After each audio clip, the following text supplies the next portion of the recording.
সাহেব, আমাদের পরিবারে খুব অভাব। আমাদের ঘরে কোনো খাবার নেই। বাবা অসুস্থ, আমাকে কি দয়া করে আপনার এখানে একটি কাজ দেবেন? তখন সাহেব বলল, এই মেয়ে, কি বলছো তুমি? তোমার মতো এত সুন্দরী একটা মেয়ের কাজের অভাব? আমার এখানে অনেক কাজ আছে, তুমি কি আমার এখানে কাজ করতে পারবে? আমার এখানে কাজের অনেক ডিউটি, অনেক সময় কাজের বেশি চাপ পুড়ে গেলে নাই ডিউটিও করতে হয়। আমি বললাম, সাহেব সমস্যা নেই, আমার যে কোনো একটা কাজ প্রয়োজন, আমার ঘরে খাবার নেই। তারপর থেকে সাহেবের এখানে চাকরি করছিলাম। একদিন আমি নিত্য ডিউটি করছিলাম। হঠাৎ দেখলাম সাহেব আমায় পেছন থেকে ডাকছে। সাহেবের ডাক শুনে আমি চমকে উঠলাম। তারপর সাহেব আমার কাছে এসেই, বন্ধুরা, বাকিটা গল্পেই বলছি। আশা করি বন্ধুরা তোমরা আমার পুরো গল্পটি খুব মনোযোগ সহকারে শুনবা। তো তাহলে বন্ধুরা, আর কথা না বাড়িয়ে চলো মূল গল্পে যাওয়া যাক। হ্যালো বন্ধুরা, আমার নাম জীবন্তিকা। আমি কলকাতার একজন মেয়ে। আমার বাবা ছিলেন একজন সাধারণ মানুষ, যিনি প্রায়শই কাজের সুযোগ খুঁজতেন। আমার মা ছিলেন আমাদের পরিবারের প্রধান উপার্জনকারী। তিনি সারাদিন কঠোর পরিশ্রম করে যা পেতেন তা দিয়েই আমাদের সংসার চলত। আমি ছিলাম আমার পরিবারের একমাত্র সন্তান। ছোটবেলা থেকেই আমি দেখতাম আমার মা কতটা কষ্ট করে আমাদের জন্য সবকিছু জোগাড় করতেন। কিন্তু আমাদের পরিবারে কখনো কখনো অশান্তি হতো, কারণ আমাদের অবস্থা খুবই সীমিত ছিল। আমি ছোট মেয়ে, বুঝতাম না কিভাবে এই পরিস্থিতি মোকাবিলা করব। আমার মা সব সময় স্বপ্ন দেখতেন যে আমি একদিন ভালো জীবন পাব। তিনি আমাকে বলতেন, জীবনটি তুই নিজের পায়ে দাঁড়াবি, পড়াশোনা করবি। কিন্তু আমাদের অবস্থার কারণে পড়াশোনা করা খুব কঠিন ছিল। আমি শুধু ভাবতাম একদিন হয়তো সবকিছু ঠিক হয়ে যাবে। আমাদের পাড়ার লোকেরা আমাদের পরিবারের অবস্থা দেখে মাঝে মাঝে কথা বলতো, আর আমি মনে মনে কষ্ট পেতাম। তবু আমি হাল ছাড়িনি। আমি জানতাম আমাকে কিছু একটা করতে হবে। দিনগুলো এভাবেই কাটছিল। আমি বড় হচ্ছিলাম আর আমার মায়ের কষ্ট বুঝতে শিখছিলাম। আমি যখন একটু বড় হলাম, তখন আমি আমাদের পরিবারের পরিস্থিতি নিয়ে প্রশ্ন করতে শুরু করলাম। আমি বাবাকে বলতাম, বাবা, আমাদের সংসারের জন্য আরও কিছু করার দরকার। প্রথমে বাবা আমার কথায় বিরক্ত হতেন, কিন্তু আমি জানতাম তিনি আমাকে খুব ভালোবাসতেন। আমার কথার কারণে বাবা ধীরে ধীরে নিজেকে বদলানোর চেষ্টা করতে শুরু করলেন। আমাদের পরিবারে অশান্তি কমে এল, আর আমার মনে হলো হয়তো এবার সবকিছু ঠিক হয়ে যাবে। কিন্তু বন্ধুরা, জীবন এত সহজ নয়। আমার বয়স যখন 20, তখন আমাদের সংসারটা একটু ভালো চলছিল। বাবা মাঝে মাঝে কাজ করতেন, আর মা তখন কঠোর পরিশ্রম করতেন। আমি ভাবতাম আমাকে এখন কিছু করতে হবে, আমার এই অবস্থা থেকে বেরিয়ে আসতে হবে। কিন্তু আমার হাতে কি ছিল? আমাদের পরিবারের অবস্থার কারণে আমার জীবনে অনেক চ্যালেঞ্জ ছিল। একদিন সকালে আমি ঘুম থেকে উঠে একটা বড় ধাক্কা পেলাম। আমার মা আর আমাদের মধ্যে ছিলেন না। বন্ধুরা, আমার মায়ের চলে যাওয়া আমার জীবনটাকে যেন থামিয়ে দিল। আমি কিছুই বুঝতে পারছিলাম না। আমার মা ছিলেন আমার জীবনের একমাত্র আলো। তিনি চলে গেলেন আর আমি একা হয়ে গেলাম। মায়ের চলে যাওয়ার পর আমাদের সংসারে আবার অভাব বাড়তে শুরু করল। আমি কি করব কিছুই বুঝতে পারছিলাম না। আমি শুধু জানতাম আমাকে এখন কিছু একটা করতে হবে। আমার জীবনের পরবর্তী পথ কী হবে? বন্ধুরা, এই প্রশ্নের উত্তর খুঁজতে গিয়েই আমার জীবন এক নতুন মোড় নিল। মায়ের চলে যাওয়ার পর আমার জীবন যেন একটা অন্ধকার গলিতে ঢুকে পড়েছিল। আমি কিছুই ভেবে পাচ্ছিলাম না। বাবা আবার আগের মতো কাজকর্মের প্রতি উদাসীন হয়ে পড়লেন। তিনি আমাদের সংসারের দায়িত্ব নিতেন না। আমি একা বাড়িতে বসে ভাবতাম, এই জীবন থেকে বের হওয়ার কোনো পথ আছে কি? আমার হাতে কিছুই ছিল না। শুধু ছিল মায়ের স্মৃতি আর আমার নিজের ইচ্ছাশক্তি। আমাদের বাড়িতে খাবারের অভাব দেখা দিল। বাবা কোনো কাজ করতেন না, আর মা তো আর ছিলেন না। আমি পাড়ার কিছু লোকের কাছে সাহায্য চাইতে গেলাম, কিন্তু আমাদের পরিবারের অবস্থার কারণে কেউ এগিয়ে এলো না। কেউ কেউ বলতো, তোর বাবা তো কিছু করেন না, তোকে কে সাহায্য করবে? আমার মনে হতো এই পৃথিবীতে আমার জন্য কোনো জায়গা নেই। তবু আমি হাল ছাড়লাম না। আমি ভাবলাম আমাকে কিছু একটা করতেই হবে। একদিন আমি সাহস করে আমাদের পাড়ার একজন প্রভাবশালী ব্যক্তির বাড়িতে গেলাম। আমি ভাবলাম হয়তো তিনি আমাকে কোনো কাজ দিতে পারেন। তিনি আমাকে দেখে বললেন, তুমি এখানে কেন এসেছ? আমার কাছে তোমার জন্য উপযুক্ত কোনো কাজ নেই। আমি বুঝলাম তার কথায় আমার জন্য কোনো সুযোগ নেই। আমি চুপচাপ বাড়ি ফিরে এলাম। আমার মনে হলো সৎ পথে এগিয়ে যাওয়া কতটা কঠিন।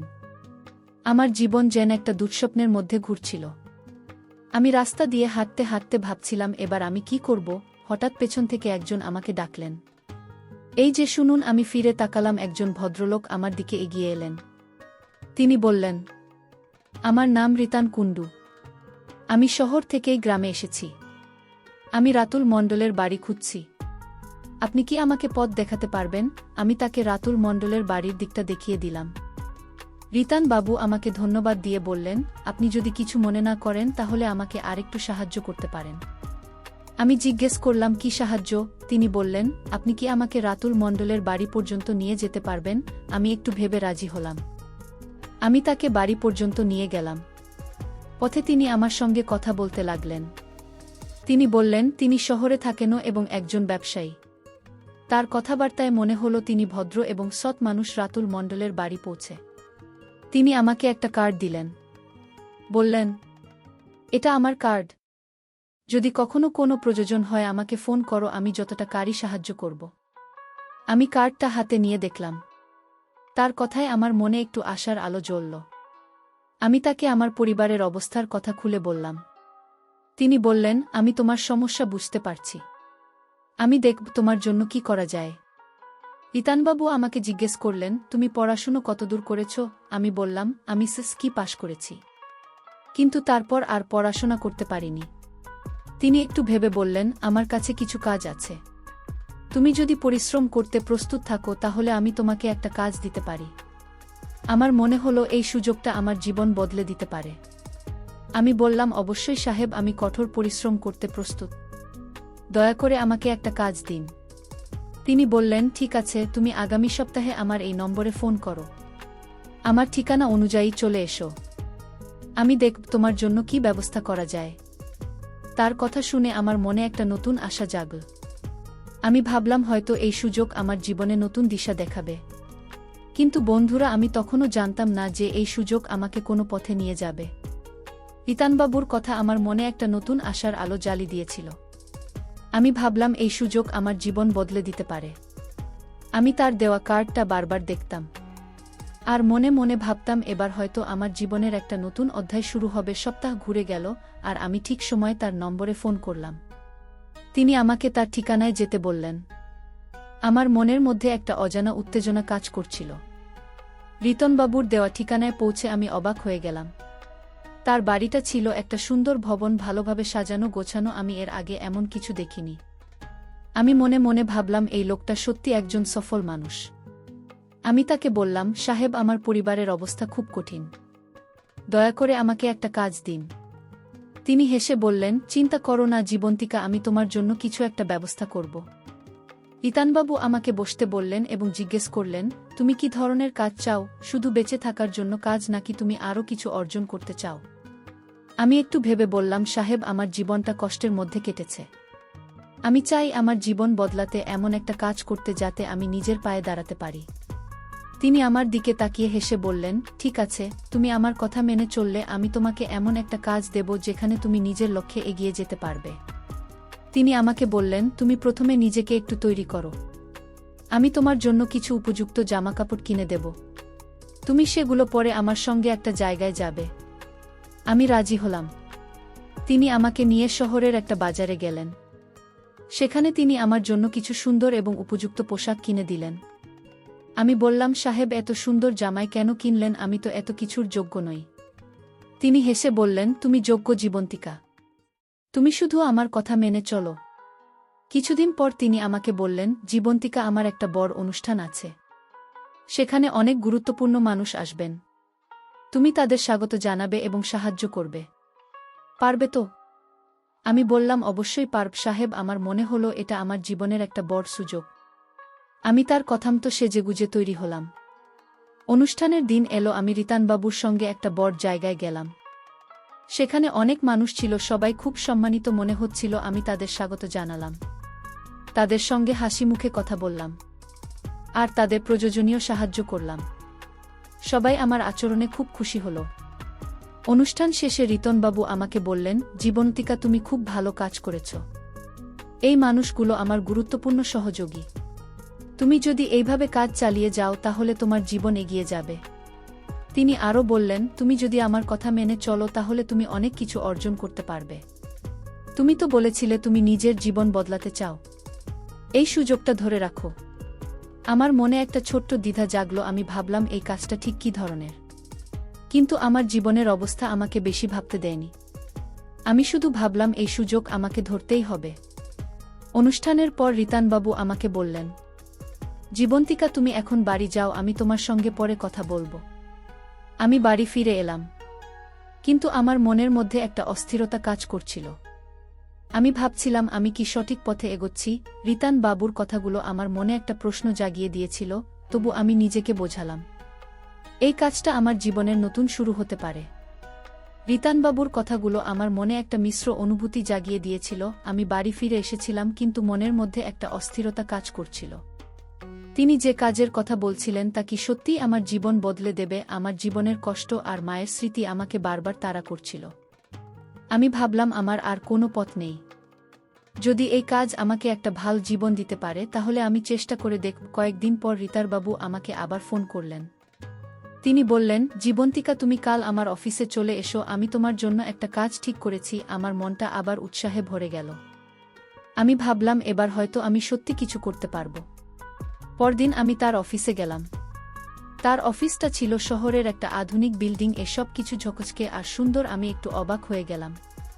তিনি আমাকে বসিয়ে বললেন, তুমি যদি আমার ব্যবসায়ের জন্য কাজ করো তাহলে তোমার জীবনে এগিয়ে যাবে। তিনি আমাকে বোঝালেন যে তার ব্যবসা হলো গুরুত্বপূর্ণ মানুষদের সঙ্গে সহযোগিতা করা। তিনি বললেন, তোমার কাজ হবে আমার সহযোগীদের সঙ্গে কথা বলা, তাদের স্বাগত জানানো আর তাদের প্রয়োজনীয় সাহায্য করা। তুমি যদি একটা ভালোভাবে করতে পারো তাহলে তুমি অনেক কিছু অর্জন করতে পারবে। আমি তার কথা শুনে একটু ভাবলাম। আমি জিজ্ঞেস করলাম, সাহেব এই কাজটা ঠিক কী ধরনের? তিনি হেসে বললেন, চিন্তা করো না, তুমি শুধু আমার কথা মেনে চলো, তুমি দেখবে সবকিছু ঠিক হয়ে যাবে। আমি তার কথায় রাজি হলাম। আমার মনে হলো এটা আমার জীবনের একটা সুযোগ। তিনি আমাকে কিছু উপযুক্ত পোশাক আর প্রয়োজনীয় জিনিসপত্র কিনে দিলেন। আমি যখন সেগুলো পড়লাম তখন নিজেকে একটু আলাদা মনে হলো। আমি আয়নায় নিজেকে দেখে ভাবলাম এই জীবনটিকা কি সত্যিই আমি? আমার জীবন যেন একটা নতুন রূপ নিচ্ছিল। রিতান বাবু আমাকে বললেন, তুমি এখন তৈরি, কাল আমার সঙ্গে আরেকটা অনুষ্ঠানে যাবে। পরদিন আমরা একটা বড় জায়গায় গেলাম। সেখানে অনেক সম্মানিত মানুষ ছিল। আমার কাজ ছিল তাদের স্বাগত জানানো, তাদের সঙ্গে কথা বলা আর তাদের প্রয়োজনীয় সাহায্য করা। আমি আমার সেরাটা দিয়ে কাজ করলাম। সবাই আমার আচরণে খুব খুশি হল। অনুষ্ঠান শেষে রিতান বাবু আমাকে বললেন, জীবন্তিকা তুমি দারুণ কাজ করেছ। আমার সহযোগীরা তোমার কাজে খুব সন্তুষ্ট। তিনি আরও বললেন, তুমি যদি এভাবে কাজ চালিয়ে যাও তাহলে তুমি অনেক কিছু অর্জন করতে পারবে। তুমি তো বলেছিলে তুমি নিজের জীবন বদলাতে চাও। এই সুযোগটা ধরে রাখো। আমার মনে একটা ছোট্ট দ্বিধা জাগল। আমি ভাবলাম এই কাজটা কি সত্যিই আমার জন্য ঠিক। তিনি আমাকে একটা খাম দিলেন। খামটা খুলে দেখলাম তাতে কিছু টাকা। আমি অবাক হয়ে গেলাম। এত টাকা আমি আগে কখনো একসঙ্গে দেখিনি। আমার মনে হলো হয়তো এই পথে আমার জীবন এগিয়ে যাবে। কিন্তু আমার মনের কোণে একটা প্রশ্ন ছিল, আমি কি সঠিক পথে এগোচ্ছি? আমার মায়ের কথা বারবার মনে পড়ছিল। তিনি সব সময় বলতেন, জীবন্তী তুই সৎ থাকিস। আমি নিজেকে প্রশ্ন করছিলাম, আমি কি সৎ পথে আছি? আমি বাড়ি ফিরে এলাম, কিন্তু মনের মধ্যে একটা ঝড় বইছিল। বন্ধুরা, আমার জীবনের এই নতুন পথ আমাকে কোথায় নিয়ে যাবে তা আমি তখনও জানতাম না। রিতানবাবুর দেওয়া টাকার খামটা হাতে নিয়ে আমি বাড়ি ফিরলাম।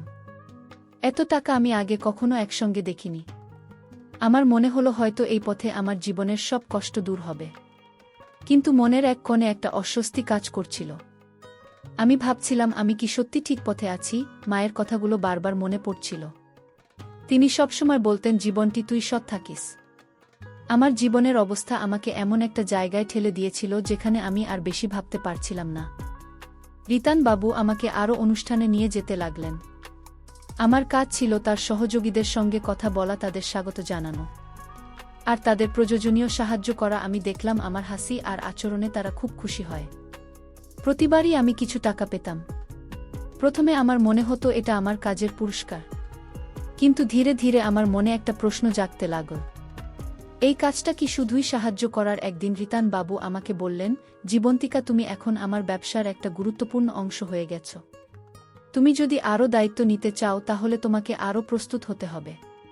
তিনি আমাকে কিছু উপযুক্ত পোশাক আর প্রয়োজনীয় জিনিসপত্র কিনে দিলেন। আমি যখন সেগুলো পরতাম তখন নিজেকে একটু আলাদা মনে হতো। আমার পুরনো জীবন, আমার কষ্ট সবকিছু যেন অনেক দূরের মনে হতো। কিন্তু আমার মনের মধ্যে একটা শূন্যতা ছিল। একটা অনুষ্ঠানে আমি একজন সহযোগীর সঙ্গে কথা বলছিলাম। তিনি আমার সঙ্গে খুব ভালো ব্যবহার করলেন। কথা বলতে বলতে তিনি বললেন, জীবন্তিকা, তুমি খুব দক্ষ। তুমি যদি আমার সঙ্গে আরও কিছু সময় কাজ করো তাহলে আমি তোমাকে আরও সুযোগ দিতে পারি। আমি তার কথার মানে বুঝলাম। আমার মনটা ভারী হয়ে গেল। আমি হাসি দিয়ে কথা ঘুরিয়ে দিলাম। কিন্তু আমার মনে একটা অস্বস্তি কাজ করছিল। আমি কি এই পথে এগিয়ে যেতে পারব? অনুষ্ঠান শেষে রিতানবাবু আমাকে আর একটা খাম দিলেন। খামে আগের চেয়ে বেশি টাকা ছিল। তিনি বললেন, জীবন্তিকা, তুমি আমার সহযোগীদের খুব খুশি করেছ। এই টাকা তোমার কাজের পুরস্কার। তুমি যদি এভাবে কাজ করতে থাকো তাহলে তুমি আরও এগিয়ে যাবে। আমি টাকাগুলো হাতে নিয়ে মনে মনে ভাবলাম, এই টাকা কি আমার সত্যি প্রাপ্ত? বাড়ি ফিরে আমি টাকাগুলো দিয়ে বাবার জন্য প্রয়োজনীয় জিনিস কিনলাম, বাড়ির জন্য খাবার জোগাড় করলাম। কিন্তু আমার মনের শান্তি যেন হারিয়ে গিয়েছিল। আমি রাতে বিছানায় শুয়ে ভাবতাম, আমি কি সত্যি এই জীবন চাই? আমার মায়ের স্বপ্ন ছিল আমি যেন একটা ভালো জীবন পাই, কিন্তু এই জীবন কি তিনি চাইতেন? রিতানবাবু আমাকে আরও বড় বড় অনুষ্ঠানে নিয়ে যেতে লাগলেন। আমি দেখলাম আমার জীবন বদলে যাচ্ছে। আমার হাতে টাকা আসছে, আমি উপযুক্ত পোশাক পরছি, সম্মানিত জায়গায় যাচ্ছি, কিন্তু আমার মনের মধ্যে একটা প্রশ্ন বারবার উকি দিচ্ছিল। আমি কি এই জীবনের জন্য জন্মেছিলাম? একদিন রাতে আমি আয়নার সামনে দাঁড়িয়ে নিজেকে দেখলাম। আমার পরনে উপযুক্ত পোশাক, হাতে কিছু জিনিসপত্র, কিন্তু আমার চোখে কোনো আলো ছিল না। আমি নিজেকে প্রশ্ন করলাম, জীবন্তিকা, তুই কোথায় যাচ্ছিস? এই পথ কি তোর জন্য? আমার জীবন যেন একটা ঝড়ের মধ্যে দিয়ে চলছিল। রিতানবাবুর সঙ্গে কাজ করতে করতে আমি অনেক টাকা পাচ্ছিলাম। উপযুক্ত পোশাক আর নতুন জীবনযাত্রা এখন আমার জীবনের অংশ হয়ে গিয়েছিল।